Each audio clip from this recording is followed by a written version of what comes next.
हर्षवर्धन युग की आइडेंटिटी सबसे प्रमुख इसलिए है, उसकी विशेषता इसलिए है, हर्षवर्धन को इतिहासकारों द्वारा अंतिम हिंदू शासक के रूप में प्रदर्शित किया गया है। वह अंतिम हिंदू शासक था, इसमें कोई संदेह नहीं। हर्षवर्धन पुष्यभूति डायनेस्टी का था और हर्षवर्धन कन्नौज पे अपनी शासन सत्ता को संभालता है। उसके व्यक्तित्व की सबसे बड़ी विशेषता यह थी कि वो एक बुद्धिजीवी व्यक्ति था। उसने बहुत सारी पुस्तकों को लिखा, हर्षचरिता से लेकर करके बहुत सारी पुस्तकों को लिखा। उसके साथ साथ उसके काल के एक प्रमुख कह सकते हैं कोटियर थे जिन्हें बाणभट्ट के नाम से कहा जाता था। उनके द्वारा लिखा गया बहुत सारा प्रमाण है, रत्नावली से लेकर कई चीजें, जिसमें मुख्य रूप से हर्षवर्धन की ही भूमिका। हर्षवर्धन पराक्रमी राजा था, उत्तर में राज कर रहा था, लेकिन उनके जीवन काल में एक जो सबसे बड़ा धब्बा नजर आता है वो क्या देखते हैं हम लोग कि पुलकेशिन सेकंड द्वारा उन्हें डिफीट दिया था दक्षिण के खंड। अदरवाइज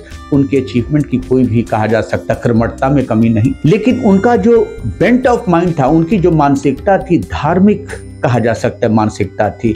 शुरू में वो देखा जाता है शिव के पुजारी थे, आगे चल के देखता क्या है हिनयान के पुजारी हो जाते। फिर क्या देखते हैं, जब फाहियान आता है तो उन्हें महायान बुद्धिस्ट बना देता है। और बार बार वो बहुत सारी गोष्ठियां किया करते थे और कहा जा सकता है उज्जैन में सभा बुलाया करते थे।